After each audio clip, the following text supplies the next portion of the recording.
안녕하세요. 책 데이트 시간입니다. 오늘은 집사가 남몰래 기록한 부자들의 작은 습관, 쉬운 세 가지를 알려주고 있는 부자의 집사란 책을 소개해 드리도록 하겠습니다. 아라이 나오유키 지음, 김윤수 옮김, 다산북스에서 나온 책입니다.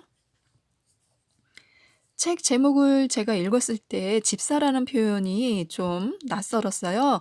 요즘은 집사라는 표현을 잘 안 쓰잖아요. 그래서 좀 오래전에 나온 책인가 했는데 아니었습니다. 왜 집사란 표현을 썼냐면요. 이 책을 쓰신 저자가 버틀러 컨시어지라는 주식회사를 2008년에 차립니다. 그 회사가 어떤 회사냐면요. 집사 서비스를 제공한다고 하네요. 집사 서비스. 이런 생각을 어떻게 할 수 있었을까요? 세계적인 대부호라고 불리는 사람들에게 집사 서비스를 제공하는 회사인데요.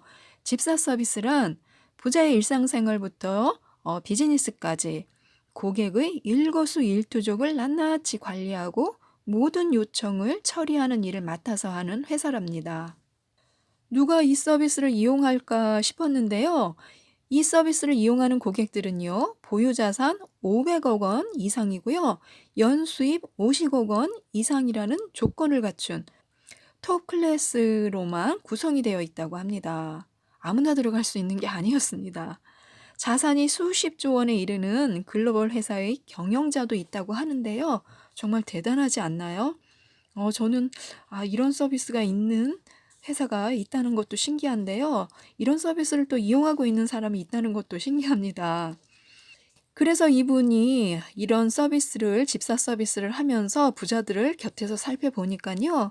부자들은 물론 이제 그 유산으로 물려받아서 부자가 된 사람들도 있지만 어린 나이에 창업에 뛰어든 사람도 있고요. 투자의 귀재가 되어서 부를 늘린 사람도 있고 망해가는 회사를 양도받아서 크게 키운 사람들도 있다고 합니다. 부자가 된 과정은 이렇게 다양했는데요. 하지만 그들은 본래 지극히 평범한 사람들이었다고 합니다. 그래서 이 책에서 알려주는 쉬운 세 가지를 또 잘 우리들이 터득을 해서 몸에 습관으로 익히고 작은 습관을 익히게 되면은 평범한 사람들도 부자가 될 수 있다. 이런 것을 알려주고 있는데요. 재미있는 일화들도 좀 몇 개 있습니다. 그러니까 부자가 된 사람들 중에서 이제 인상이 남았으니까 몇 가지를 또 소개를 했겠죠. 그런데 이제 저는 다 그 내용은 설명드리지 못하고 쉬운 세 가지를 말씀드려야 되기 때문에 어떤 부자들이냐면요. 상습적 지각으로 회사에서 해고당한 부자. 상습적으로 회사에서 해고당했다가 부자가 된 거예요.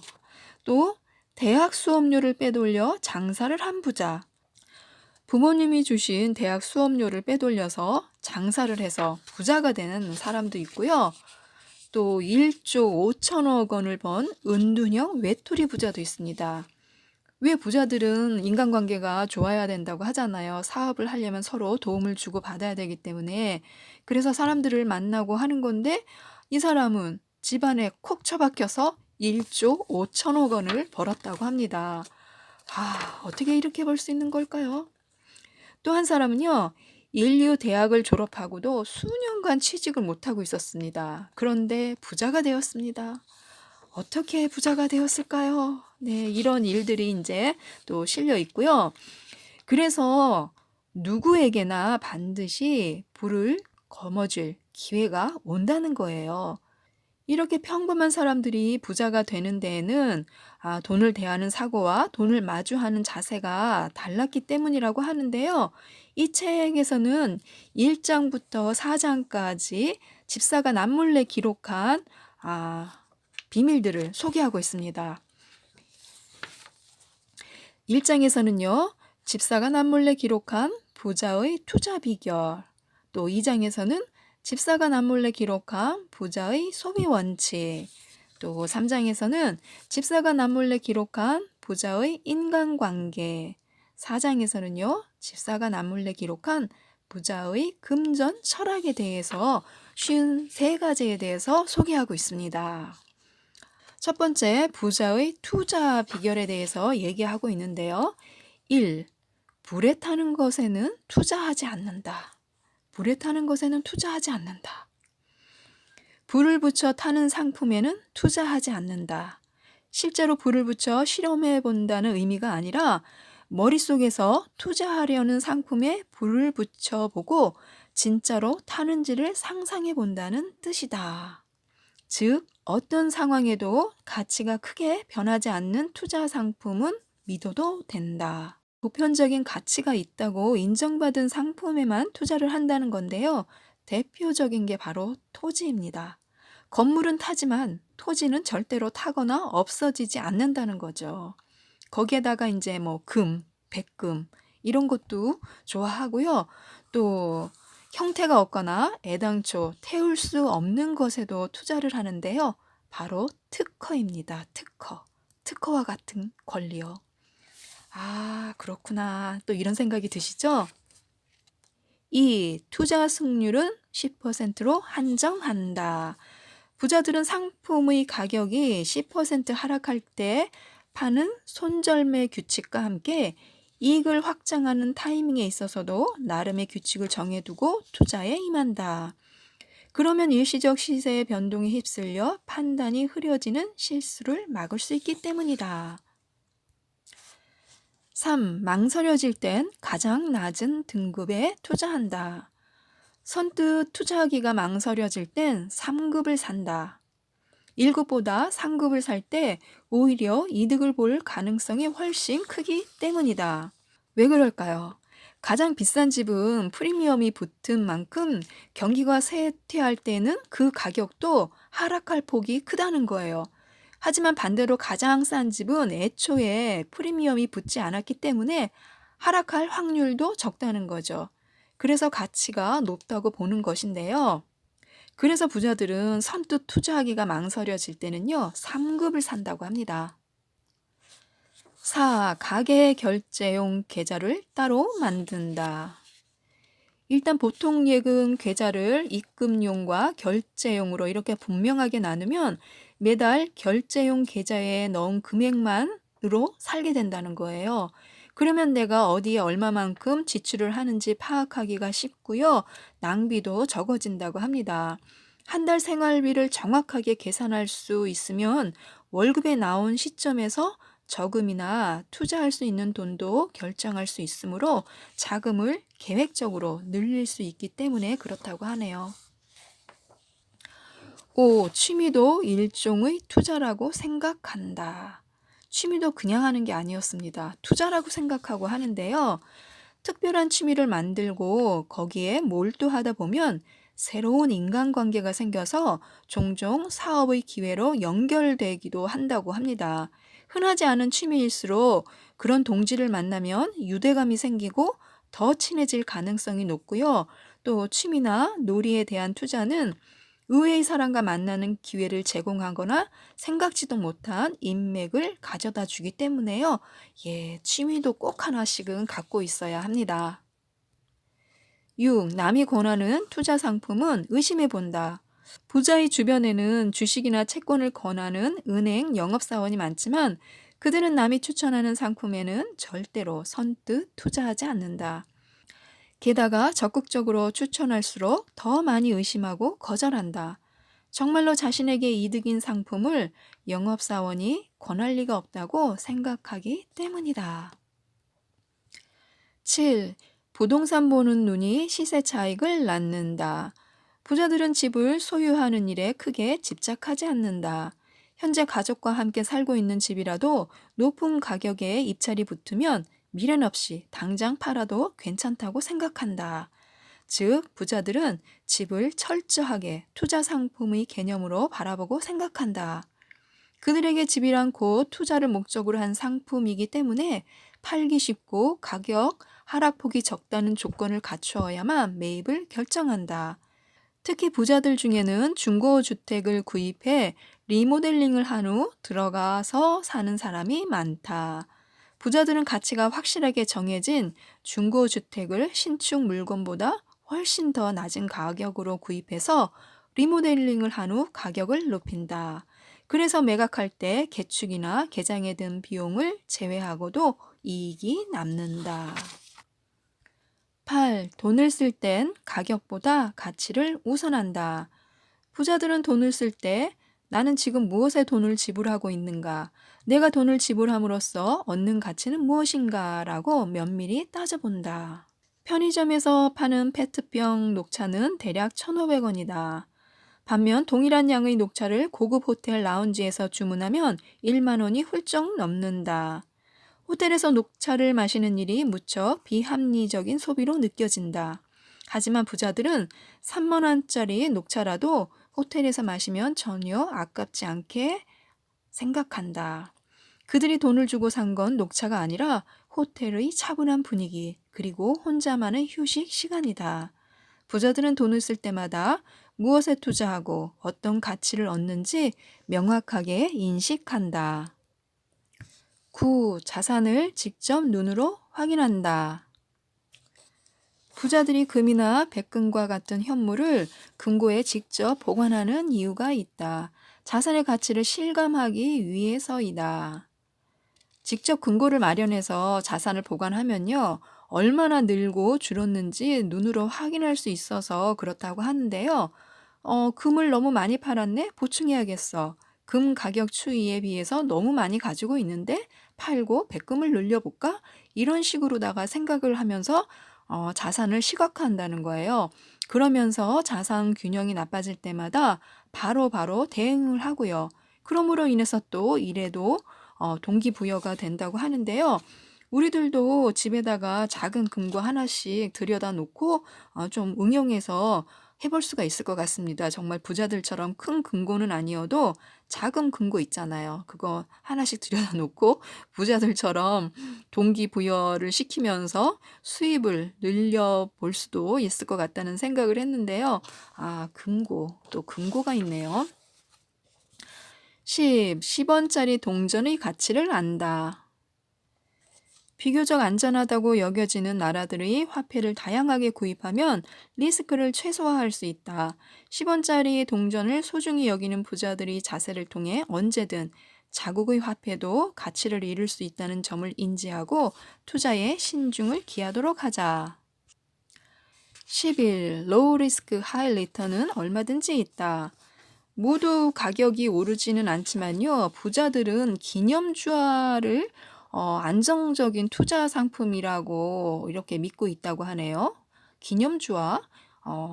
웬만해서는 액면의 가치가 그대로 보증되기 때문인데요. 부자들은 자산을 축내지 않고 지키는 것이 가장 효과적인 투자라고 말하는데요.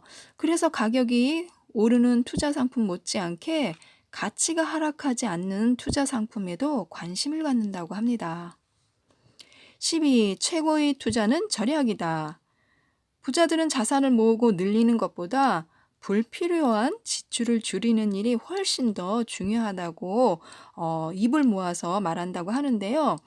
부자들은 돈을 늘리는 최고의 투자가 절약이라는 사실을 너무나 잘 알고 있기 때문이라고 합니다. 가게는 보험료나 휴대전화 요금 이런 것들을 우선적으로 줄이기만 해도요, 절약에 큰 효과를 볼 수 있다고 합니다. 그렇죠. 작은 것부터 조금씩 또 절약해 나가면서 그 돈은 저금을 해야 되겠죠. 쓰면 안 되고. 13. 때로는 투자에도 기다리는 자세가 필요하다. 부자들은 보통 사람들에 비해서 돈 버는 일에 관해서라면 학습 능력이 뛰어나다고 합니다. 3개월 정도면 투자할 상품의 특징이나 리스크를 전문적인 영역까지 모두 파악한다고 하는데요. 이런 과정을 몇 번 거치고 나면 투자 대상의 가치를 꿰뚫어 보는 능력이 몸에 밴다고 합니다. 투자를 즉시 결단하면 큰 이익을 얻을 수 있지만 이와는 달리 조바심을 내지 않고 정보를 수집하면 올바른 판단을 내릴 수 있다고 하는데요. 큰 사안이라도 직감적으로 좋다는 느낌이 오면 바로 일을 진행한다고 합니다. 하지만 단 1%라도 미심쩍으면 반드시 3개월간 결정을 보류한다고 합니다. 기다림의 자세는 정말 투자할 때 가장 필요하기 때문에 본받아야 하고요. 2장입니다. 2장은 부자의 소비 원칙에 대해서 얘기하고 있는데요. 14. 천만 원짜리 와인으로 500억 원을 번다. 천만 원짜리 와인으로 어떻게 500억 원을 벌까요? 보통 사람들은 정말 이해를 할 수 없죠. 천만 원짜리 와인을 뭐 살 수도 없고, 그죠? 이런 겁니다. 와인을 1억 원짜리를 구입을 합니다. 와인이 1억 원짜리. 어마어마하죠? 보통 사람은 상상할 수도 없죠. 와인을 1억 원짜리를 구입을 해서 파티를 열었을 때 그 사람들에게, 초대된 사람들에게 뭐 8명이다. 그러면 한 잔씩 따라주잖아요. 한 잔씩 따라주면 그 한 잔 값이 보통 1250만 원이라는 거예요. 와인 한 잔 값이 1250만 원이겠구나 이렇게 생각을 하면서 와인을 마신다는 거죠. 그러면 이제 고맙잖아요. 1250만 원짜리 와인을 먹었으니까.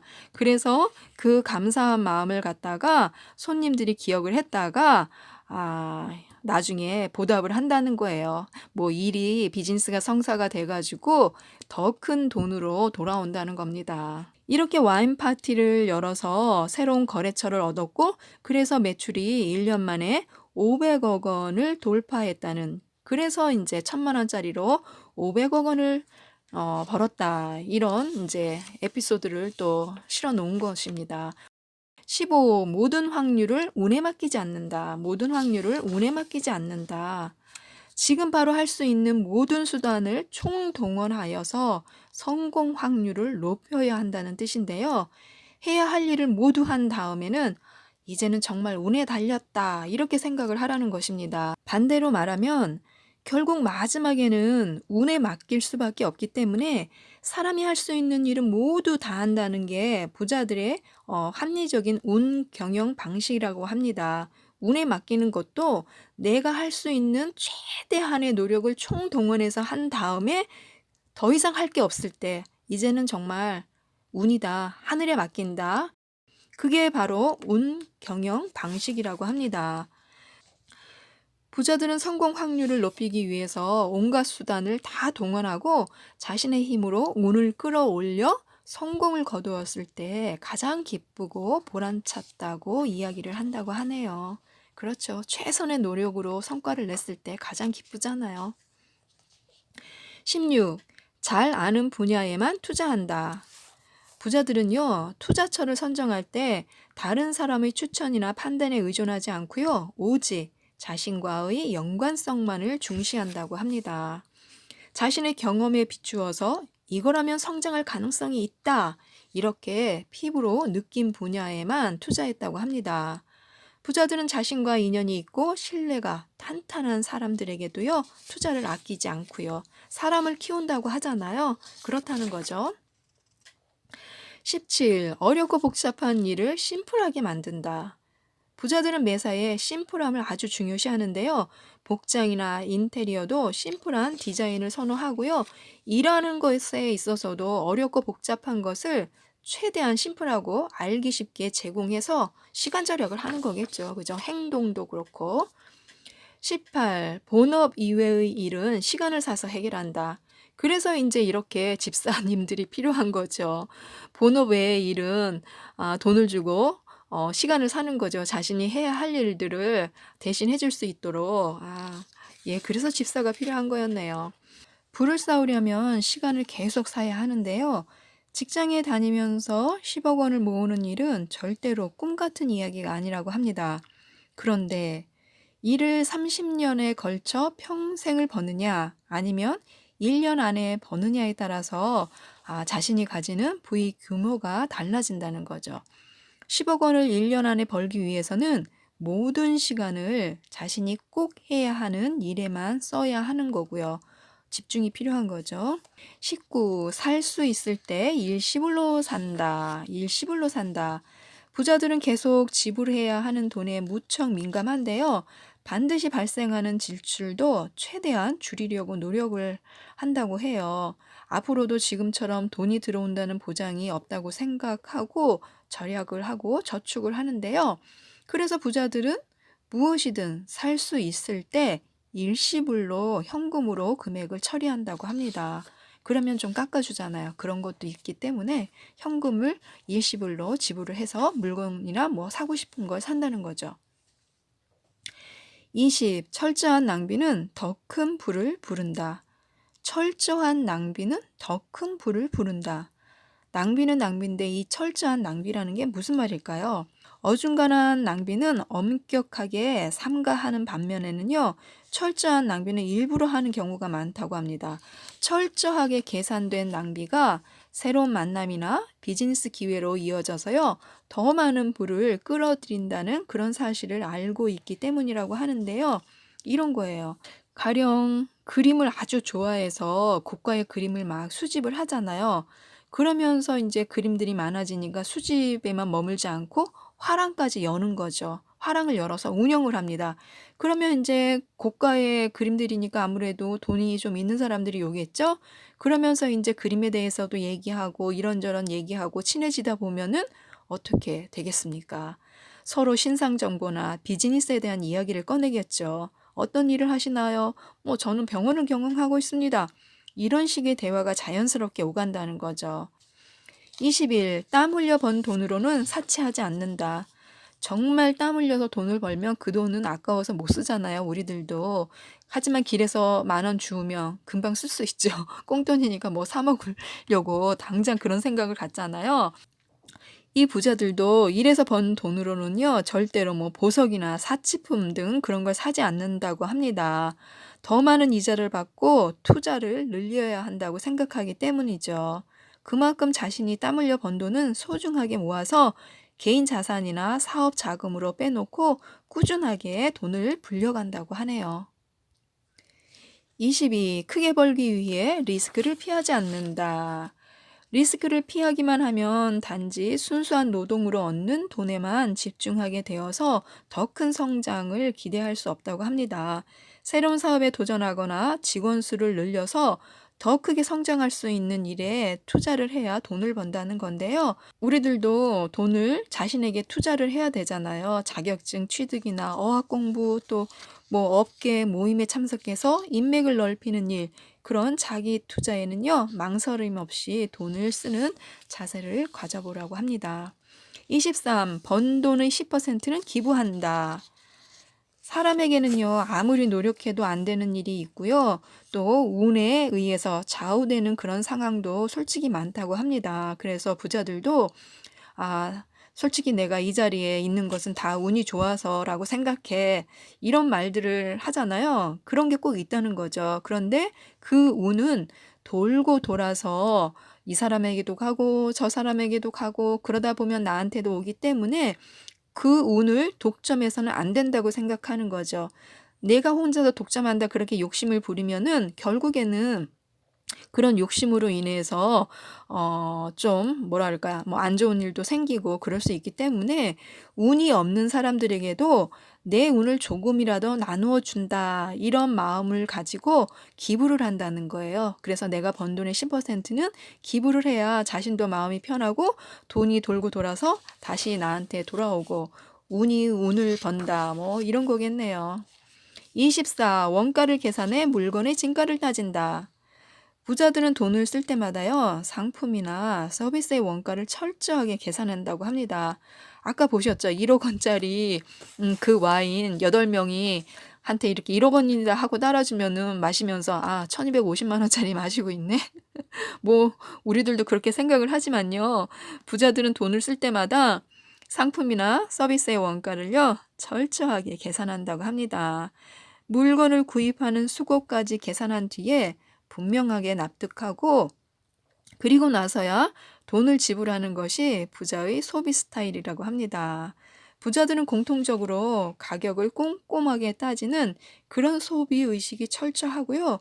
돈을 지불하기 전에 오랜 시간 생각하는 그런 시간이 있다고 하네요.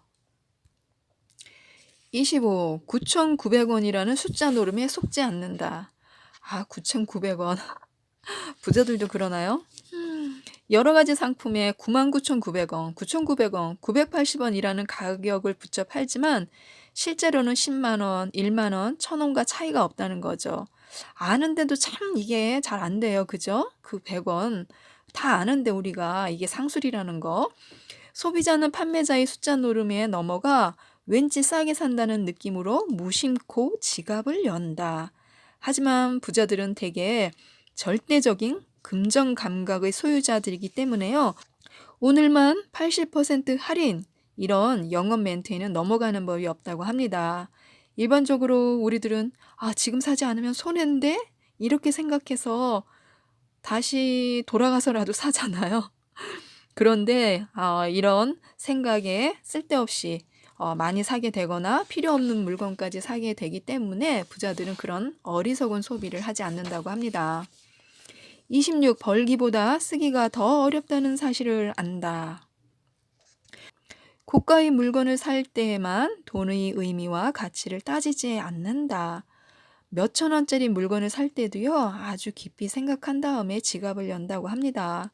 부자들은 별 생각 없이 샀어 라는 말을 하지 않고요, 후회하는 쇼핑이나 목적 없는 구매도 하지 않는다고 하네요.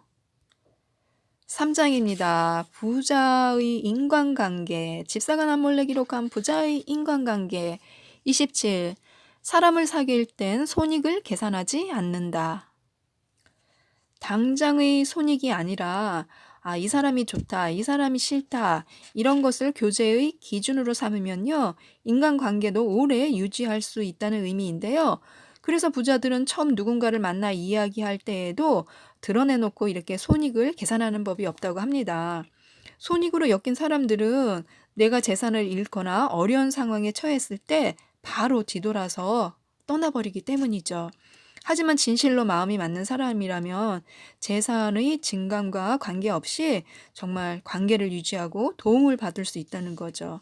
그래서 부자는 좋고 싫음이라는 기준을 통해서 만일의 경우에도 사라지지 않는 그런 좋은 관계를 유지하려고 한다고 하네요.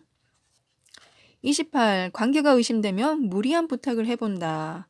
진짜 이 사람이랑 오래 사귈 수 있는 사람인지 일부러 무리한 부탁을 해보나 보네요. 부자들은 애당초 인맥이라는 표현도 잘 쓰지 않고요. 친구라거나 우리는 가족이다 이런 말로 대신한다고 해요. 일로서 인연을 맺은 사람이라도 비즈니스 파트너 이렇게 부르지 않고요. 우리는 가족과 다름없지 이렇게 말한다고 하는데요. 진정한 인맥이라고 생각하면 비즈니스 관계일지라도 소중한 친구나 가족을 대하듯이 사귀고요. 또 잡담까지도 나눌 수 있는 사람이어야만 진짜 친밀하다고 여긴다고 하네요. 속마음까지 터놔야 진짜 친구가 되는 거잖아요. 29. 한 단계 수준 높은 사람을 만난다. 한 단계 수준 높은 사람을 만난다. 부자들은 큰 돈을 모으기 이전부터 자신보다 한 단계 수준 높은 사람과 만나기 위해서 적극적으로 노력을 했다고 합니다.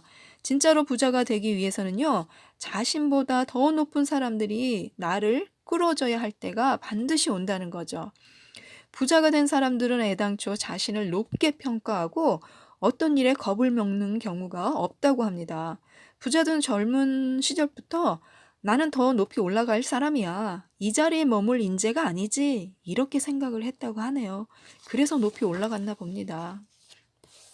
30. 대접받기보다는 대접하기를 즐긴다. 부자들은 최대한 많은 사람들이 자신을 좋은 이미지로 기억하도록 만들기 위해서요, 투자를 아끼지 않는다고 합니다. 남들이 나를 좋은 시선으로 바라볼 때 정신적으로나 금전적으로 풍요로워진다는 사실을 경험했기 때문에요. 부자의 주변에 조력자가 많다는 것은 그들이 정말로 대접하기를 즐긴다는 그 증거라고 하네요. 30일 오는 사람 막지 않고 가는 사람 붙잡는다. 부자들은 그만둔 직원일지라도 자신의 회사에서 일해준 그런 사실이 고마워서 평생을 고마워한다고 합니다. 32. 사람을 많이 만날수록 돈이 따라붙는다. 부자들은 업무를 제외하고 사적으로 완전히 새로운 사람을 한 달에 한 100명 정도를 만난다고 해요.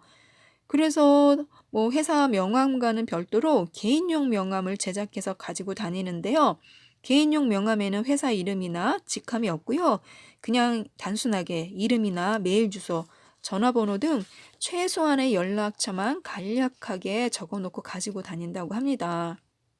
그동안 몰랐던 사람들과 만나고 친해지려는 의욕은요, 일반 사람들보다 부자들이 훨씬 더 강한데요. 그 적극성의 이면에는 비즈니스로 이어질 수 있는 그런 기회가 숨어 있다는 그 이유도 있다고 하네요. 그렇게 한 달에 100명 이상 사람을 만나면요, 자신의 안테나에 걸리는 사람이 몇 명은 또 나타나게 마련이라고 하네요. 좋은 비즈니스 파트너를 만나면 새로운 사업을 도모할 수도 있고, 또 장래가 촉망되는 그런 젊은이를 찾으면 투자를 해서 수년 뒤에는 큰 이익을 얻을 수도 있기 때문에요. 사람과의 인연은 의외의 곳에서 연결되어서 뜻밖의 또 무언가를 낳는다는 게 부자들의 철학이라고 합니다.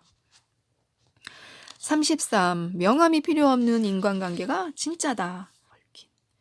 부자들은 단순히 일로 얽힌 그런 관계보다 사적으로까지 알고 지내는 사람들을 더욱 소중히 여기고요. 그들과의 명함 교환에 크게 얽매이지 않는다고 합니다. 34. 수상한 사업 아이템도 귀 기울여 듣는다. 부자들은 정말 우리들과는 뭔가 다른가요?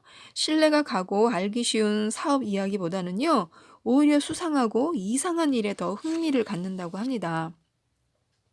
실현 가능성이 1%도 안 되는 사업에 대해서 구체적인 계획이 어떻게 되나, 몇 년 뒤에 실현되겠는가, 이렇게 질문을 막 한다고 해요. 수상한 사업이라고 여겨지던 일이 왜 수십 년 뒤에는 거액의 부를 낳는 그런 비즈니스가 되잖아요. 우리가 핸드폰만 해도 이렇게 정말 들고 다니면서 전화를 한다고 상상을 했겠나요? 지금은 불가능하다고 여겨지는 사업이라도 10년 뒤에 혹은 20년 뒤에는 당연해질 가능성이 높기 때문에요. 부자들은 수상한 사업 이야기에 귀를 기울이고 흥미를 갖는다고 합니다. 좀 우리들도 수상한 얘기, 말도 안 되는 이야기 한번 또 관심을 기울여야겠습니다. 35. 큰 권위보다 작은 신뢰를 중시한다. 부자들은 회사의 규모나 또 권위보다는요, 담당자와의 작은 신뢰를 훨씬 더 소중히 여긴다고 해요. 부자들이 인간관계를 맺을 때 중요하게 생각하는 건 간판이나 배경이 아니라 그 사람 자체의 본질이라고 합니다.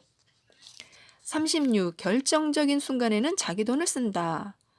부자들은 인간관계를 맺을 때 정말로 이때다 싶은 순간에는요, 자기 돈을 아끼지 않는다고 합니다. 37. 특별히 신뢰하는 관계는 따로 있다. 초지일관 함께 힘을 모을 수 있는 존재는 정말로 신뢰할 수 있는 사람들 뿐이고, 그들이 곧 회사의 존폐를 좌우하기 때문인데요.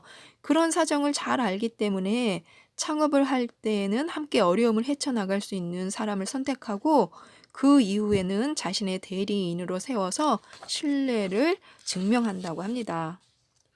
38. 직원을 향해 감사의 마음을 갖는다. 감사의 마음을 갖는다. 사업이 궤도에 오르고 자산이 늘어나면 오히려 나를 위해서 일해주는 사람들에게 감사하다는 마음이 더 커지게 된다고 해요. 그리고 나서는 어느 순간부터는 내가 직원들을 위해서 이제부터는 든든하게 받쳐줘야 되겠다, 이런 큰 사명감을 갖게 된다고 합니다. 39. 입시를 통해 자녀의 인간관계를 관리한다.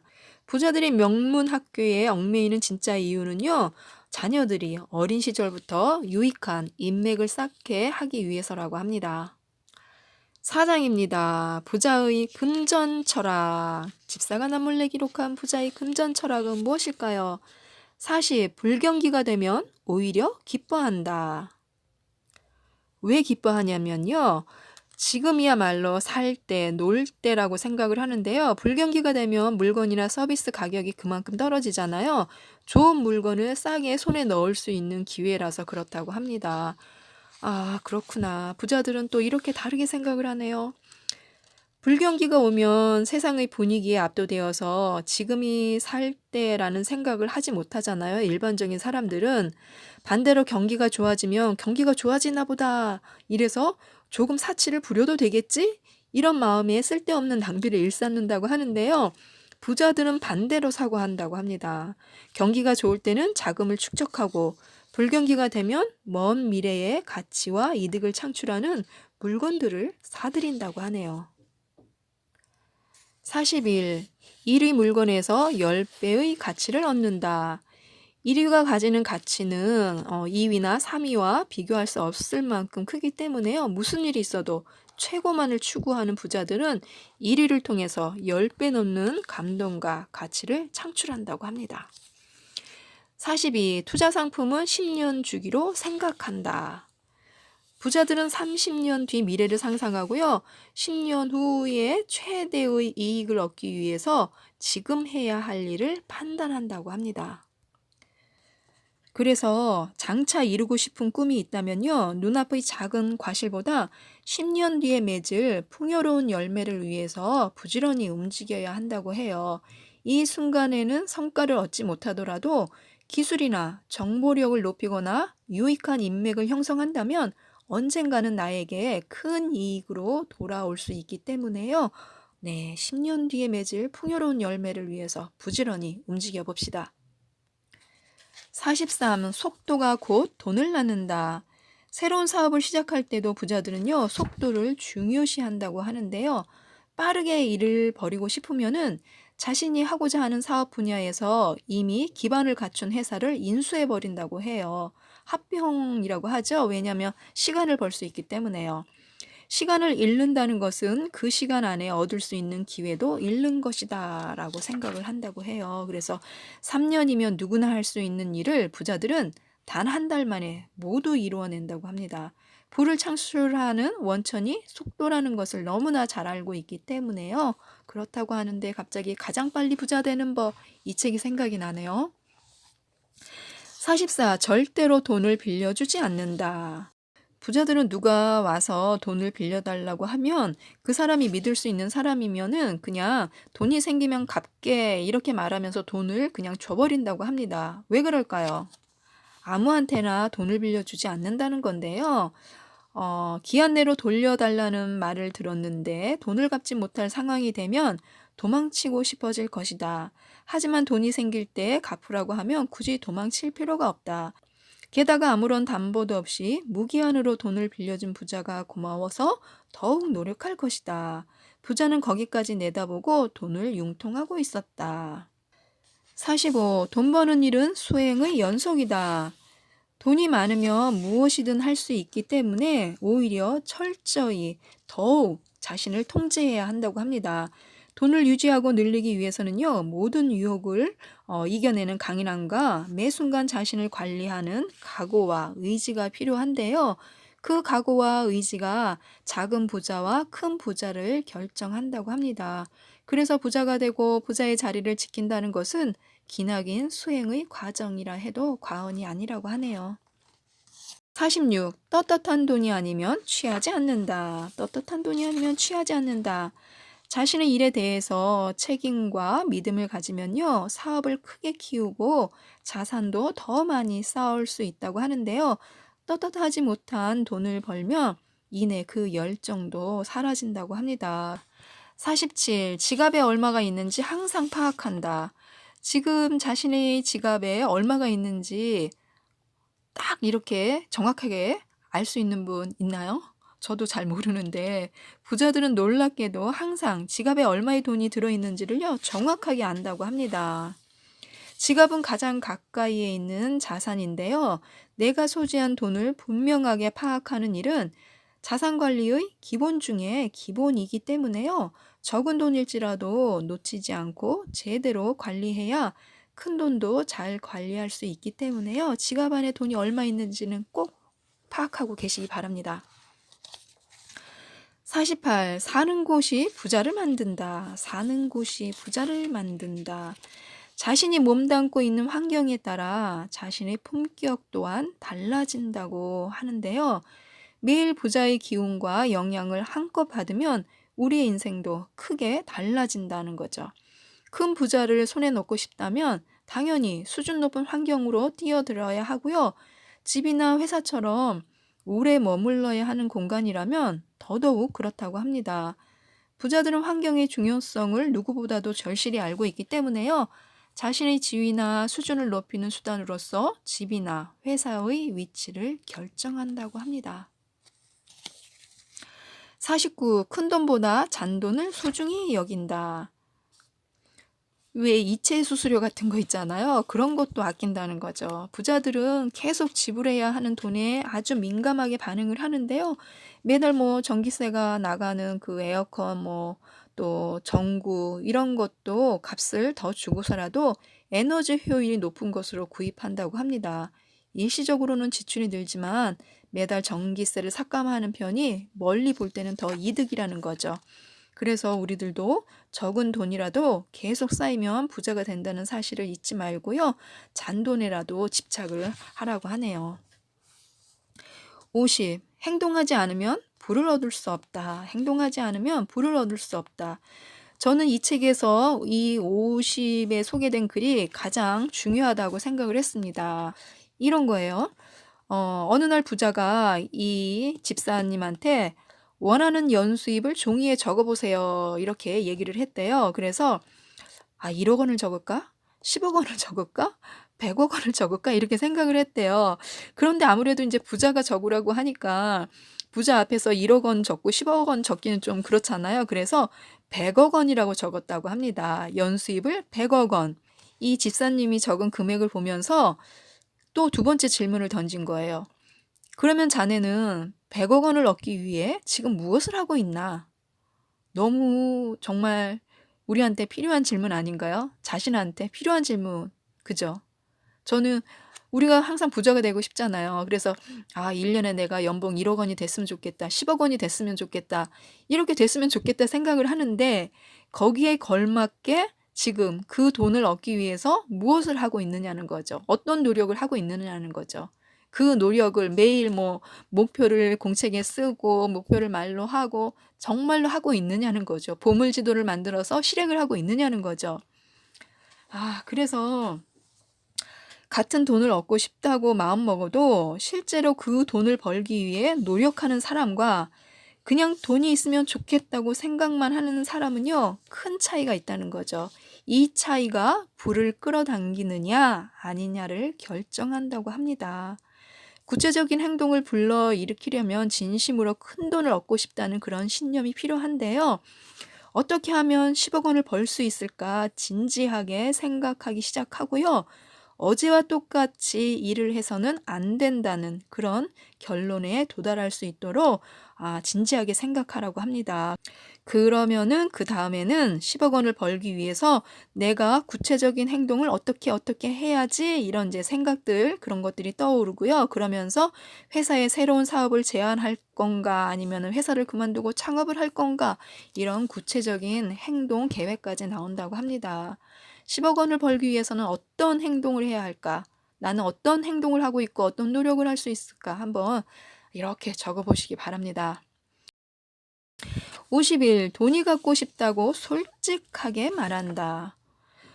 돈을 많이 갖고 싶지만 부끄러워하거나 폼을 잡으면 오히려 돈이 도망가 버린다. 그래서 부자들의 세계에서는 돈을 원한다는 말이 부를 불러들이는 마법의 언어로 통한다. 52. 돈이 들어오는 시스템을 만든다. 부자가 되기 위해서는 시스템을 만드는 사람이 되어야 한다. 53. 돈보다 소중한 가치를 절대 잊지 않는다. 부자들에게 돈은 목적이 아니라 무언가를 달성하기 위해 반드시 필요한 수단이라고 하는데요. 부자들은 돈을 벌기에 앞서서 돈보다 더 소중한 가치를 찾고 이를 목표로 삼아서 더욱 열심히 일한다고 합니다. 돈을 벌기 위한 가치를 찾고 그 가치가 모든 사람들을 행복하게 해줄 수 있는 것이라면 우리들은 어쩌면 더 많이 노력하고 더 많은 열정을 가지고 최선을 다할 것 같습니다. 집사가 남몰래 기록한 부자들이 작은 습관 53가지를 지금까지 간단하게 말씀드렸는데요. 부자가 되는 경로는 정말 다양한 것 같습니다. 자신한테 맞는 방법을 찾아 돈에 관심을 갖고요. 잘 적용시켜서 부자가 될 수 있도록 이 책도 꼭 한번 읽어보시기 바랍니다. 이상 책데이트였습니다. 감사합니다.